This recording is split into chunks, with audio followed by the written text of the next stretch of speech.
Hello everyone, and welcome to the latest edition of our Global Outlook from the Economist Intelligence Unit. My name is John Ferguson, Director of Global Forecasting here at the OU, and I'm joined by Cailin Birch, our Senior Commodities Analyst. Today we're going to give you an update in a few areas. We're going to cover trade, the Middle East, the oil markets, but perhaps, Cailin, we can start with some updates regarding politics in Europe. Sure, there's a lot going on the European front. Let's maybe start with Brexit, where there's a lot happening kind of on the deal-making side, but not a lot of changes per se to our forecast. So we saw earlier in December kind of a landmark deal that looked very much kind of questionable before it came out in the beginning of December between the UK and the EU. And that reached a sort of tentative agreement on the three major questions that are holding up these negotiations. An initial sort of agreement on what the Irish border would look like, right, with a commitment from the UK to support a soft border as long as that can then be achieved during the negotiations. So they're basically laying out their priority there in terms of not having a hard border between Northern Ireland and the rest of the country. The second one is on rights for EU citizens in the UK and the role of the ECJ, the European Court of Justice, and protecting those rights. Again, a sort of flexible compromise reached in that regard. And then again, the Brexit bill, which will be high, but at around 35 to 39 billion pounds, lower than what some of the initial numbers were looking like. So we have three major points laid out. That was very promising. That was the sufficient progress. And we were expecting that to be achieved. As you said, it looked difficult, but towards the end of last week it was achieved. We can now move on to next year. Yeah. So now the big questions loom next year. Theresa May is currently in Brussels at the summit there, and they're moving on to very tricky issues of trade. That's going to be kind of the crux of these talks in the next 2 days. That's going to be one of the most important questions for the UK. But we don't think it's going to be an easy one, primarily because the outlined agreement that was reached in early December leaves a lot of ambiguity, particularly around the Irish border. And that brings up questions of where the UK stands in a regulatory position, and will it be able to negotiate its own free trade agreements? Right. What happens around kind of the trade side is still quite murky, and that's going to be critical. Yeah. The UK also faced a bit of a setback, or Theresa May faced a setback, with the vote that happened just yesterday to allow parliamentarians to have a final vote to approve the final deal that's negotiated before it's implemented. That just adds another layer of difficulty that the UK government is not looking for having. Right. So pretty tough there on the front, on the UK front, but we are still expecting a transition deal. Always a risk that these things could fall apart, but we are expecting a deal to be made and to move into that transition deal in 2019. Yeah. But as we saw, there's a lot of areas still to be agreed over the next 12 months. Right. So tricky but manageable.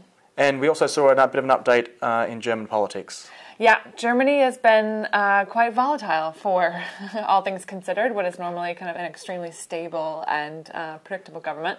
We saw coalition talks break down between Angela Merkel's party and two kind of smaller potential parties that were meant to be part of this coalition, but who have very different policy views. So that's the FDP and the Greens. We always knew these talks were going to be difficult. Again, they both came in with very different assumptions they were going to be requesting from Merkel's CDU party, but I think it was still a general surprise for the market to see those so-called Jamaica coalitions fall apart because of the stability that Germany has traditionally provided, and because the FDP, the party that walked out, hasn't really offered a strong rationale for having done so. So the news on that front, though, is that the potential partner for a grand coalition, the Social Democratic Party, they were initially out. They had counted out the possibility of being part of a grand coalition, but they've come back to the table. So talks are ongoing now, which is, for the moment, put off the question of calling new elections. But a lot of questions remain on the horizon. So that's our, we were surprised by the collapse of the so-called Jamaica coalition, but that's our new expectation, that a grand coalition will be formed. But of course, there's downside risks to that outlook as well. But what does that mean for sort of what the Bundestag will focus on over the next 12 months when these things are sorted out? Well, assuming that a grand coalition is formed, we still think that relations are going to be difficult. We're seeing a lot of tensions between these traditional mainstream parties, like the CDU, like the Social Democrats. And that's just going to mean there's going to be a slower legislative process. That coalition building period is going to be protracted. We've seen a similar thing in Austria. We've seen a similar thing in the Netherlands, where it takes time. Yeah, it's going to be slow, and it's going to mean that legislation is put on hold. So that's an issue. There is still an outside risk that a new new elections will be called, that those talks will fall through again. If that were to happen, we think that the AfD, the kind of farther to the right-wing party that had traditionally not been represented in politics, but now is about 13% of Parliament, stands to benefit from that kind of contentious relationship between these mainstream parties that don't have the same sway they did in the past. So, again, more of a focus on these issues of national identity, of immigration, all of the traditional populist topics that are now entering the mainstream. Okay, great. So, we should move to the Middle East. Yeah, some volatility in Europe, but that's nothing compared to what we're seeing in the Middle East. No, and it's not great news to talk about, unfortunately, but the prospects for peace in the Middle East took a hit on two fronts that we should briefly update. The first relates to the issue of Israel and Palestine. On December 6th, Donald Trump, the President of the US, in a speech formally recognised Jerusalem as the capital of Israel. Now, he had sort of promised that on the campaign trail, and other presidential candidates had said similar things on their campaign trails. But Donald Trump is the first to do that and move ahead with that, to formally recognise Jerusalem as the capital. And he also said that the US Embassy will move from Tel Aviv to Jerusalem. Now, that actual process will take time, won't happen overnight, but it'll take time. So it was a pretty significant move, a very significant move. Wasn't appreciated by all sides. The Israel's right wing of politics welcomed the move, but the international community was probably less supportive of the move. The other 14 members of the UN Security Council sort of condemned the move, as it wasn't in line with previous resolutions regarding sort of the occupied land from Israel after the 1967 war.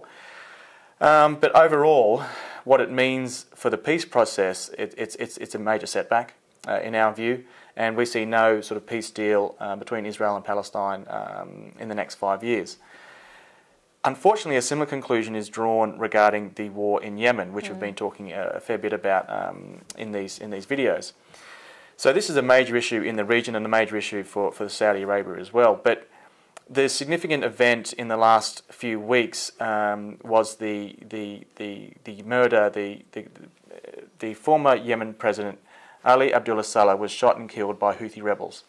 Now, he was in an alliance with the Houthi rebels, but we had always expected that alliance to be unstable, and we had expected it to fall apart. It was unstable for two reasons.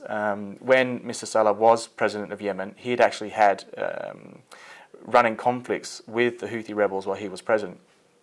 So there was a level of mutual distrust between these two parties, even though they were part of an alliance in more recent times. But also the Saudi-led blockade of Yemen had been exerting financial pressure on the Saleh Houthi alliance. So it became unstable. But the real turning point was on December 2nd, when Mr. Saleh made a speech and reached out to the Saudis and called for unity against the Houthis. Now, 2 days later, Mr. Saleh was shot and killed by Houthi rebels. So this was a significant event in the war in Yemen, and it's important to note that some commentators have recognised this point as a potential to increase the chances of a peace deal. Unfortunately, in our view, it goes the other way. We now are much more sort of pessimistic about a peace deal. We don't see any prospects for peace in Yemen in the next 5 years. And that's really to do with two reasons. When Mr. Saleh was in alliance with the Houthis, by construction, Mr. Saleh was more likely to reach out to Saudis, as he did. So when that alliance was still alive, the prospects for peace were greater. The second reason is because the Saudis are concerned about the Houthis becoming sort of a similar group to Hezbollah in Lebanon, having that significant influence and being sort of linked to Iran. Do we potentially see a worsening of a proxy war in Yemen as we're seeing these tensions between Iran and Saudi? Absolutely. So that's unfortunately our conclusion, that the Saudis will perceive this sort of, now it's just the Houthi rebels who have consolidated their position in the capital. The Saudis will perceive that as seeing greater Iranian influence in Yemen. So the proxy battle between Saudis and Iran will go to a new level, unfortunately, and we see, a sort of an uptick in violence and the Saudi-led coalition sort of increasing their attacks on Houthi-led positions.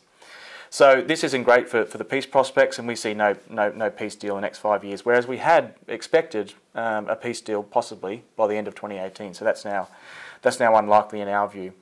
More broadly speaking, also, it presents a major economic challenge for Mohammed bin Salman, the Crown Prince in Saudi. In the next 5 years, we see him really struggling to achieve both his sort of foreign policy agenda of pushing back against Iranian influence, and also his Vision 2030 in terms of his economic vision there. So the political instability that arrives from conflicts like in Yemen, it really deters foreign investors. And to achieve everything that the Saudis want to achieve and the Crown Prince want to achieve on Vision 2030, they need foreign direct investment coming into the country. So it's really presenting a major challenge for Mohammed bin Salman, that he has a Vision 2030 to divert away from oil dependence, but he has some significant and unfortunate foreign policy issues to deal with that are, not only costly economically and financially to the Saudis, but also deterring foreign investment. So unfortunately, in the Middle East, it's gone to another level of risk for us. And kind of a wide variety of risks, economic and political and diplomatic, and then like flat-out security risk between Saudi and Yemen, and increasingly Iran becoming kind of a new hub of a proxy war there. And that, to me, feeds into the idea of a geopolitical risk premium, and if that kind of is going to be an important factor in oil markets heading in the next 5 years, really, because we're not seeing, as you said, kind of a realistic end to any of these conflicts, particularly as certain economies like the major economy of Saudi Arabia becomes very reliant on stability, on drawing in this foreign investment to diversify. And really, for the oil market, we're seeing a geopolitical risk premium coming in as a very important factor in oil prices. Even just this year, we saw rapid upticks or downturns in oil prices that were related to political developments. One happened when the new Crown Prince, Mohammed bin Salman Al Saud, first kind of made this big power grab by sidelining some members of the royal family and eliminating some heads of security agencies domestically to really concentrate power in his own hands. That had a significant impact on oil prices, pushing them up. And I think that's gonna remain a factor. The other major thing to remember for oil prices, which will again have an impact on these Middle Eastern economies, is that OPEC, the cartel, has agreed with Russia, a key non-OPEC partner, to extend the existing production cut agreement by another 9 months to the end of 2018. And so what that says to us is that OPEC is extremely committed to bringing the oil market back into balance. This is to a large extent because Saudi Arabia still wants to auction off a 5% stake in the state-owned oil company next year. So they're banking on the stability in the oil market to keep prices as high as they can, but also stable and predictable so that the company is valued well. So with this kind of continued commitment to realign the oil market and soak up excess supply, at the moment Russia is still complying, but there's some questions over how committed they are, particularly as we get into 2018. All that points to a continuation of kind of the low oil price environment, but where we're seeing gradual rises as global stockpiles start to fall. So that's what we're expecting to see in 2018. But this geopolitical risk that there might be an intense flare-up in certain countries, that'll keep kind of the risk of a short-term spike in prices very much on the table. The other thing that's new, I think, in the last month is trade developments. Can you walk us through some of the new shifts in global trade policy? Yes, absolutely. We spoke last month about what's now called the Comprehensive and Progressive Agreement for Trans-Pacific Partnership. It's now called the CPTPP for people who don't follow this every day. We spoke last month that had been agreed, which was a significant event. Donald Trump had pulled out of the original TPP, but the remaining 11 members have decided to go ahead. They've agreed to core elements, which we spoke about last month. There is still some work to do, but we now believe that work will be achieved, it will be ratified and implemented. So over the last month, we've incorporated the effects, the economic impacts of that agreement into our countries, into our forecasts. And we don't expect it actually to have an impact until 2021 and 2022. But the results of our sort of work over the last month suggest that global trade growth will increase by 0.1 percentage points in 2021 and 2022. So our forecasts last month were 3.6% growth in those years on average, and now we're expecting 3.7%. So it's not an insignificant sort of economic impact there from the trade agreement of the CPTPP. The more important thing is what that means for the US. Any trade agreement, particularly a regional trade agreement, will increase trade between those countries, but divert trade away from countries not in the agreement, just as a simple point. And one way to show this, so the US at the margin will be disadvantaged by this deal, is Australian farmers who sell beef and sell their goods to the Japanese market. At the margin, this deal will basically advantage Australian farmers over US farmers. So the US at the margin will lose from this process. And we also should say that if the US does decide to come back into the agreement later on, we believe they'll do so with significantly less influence than they had before. So basically, it's a positive story for those within the agreement, but the US at the moment looks like it's being left behind on these sort of global trade agreements, such as the CPTPP. The other one quickly worth mentioning, which is a really important story for us, is the EU-Japan Economic Partnership Agreement. Now, it's another sort of trade agreement between, the major region of the EU and one of the world's biggest economies in Japan. Japan is becoming, these two countries and regions are becoming, in our view, sort of the global leaders on free trade. There is a bit of a vacuum here left by the Trump administration on trade, on global trade, and the EU and Japan have really stepped in there. So they've now, it was agreed in principle a few months ago. They've now formalised that agreement, and we expect that to be sort of phased in over the next few years. Some of those tariffs will take many years to come down, but this is a significant symbolic move from the EU-Japan on the trade front.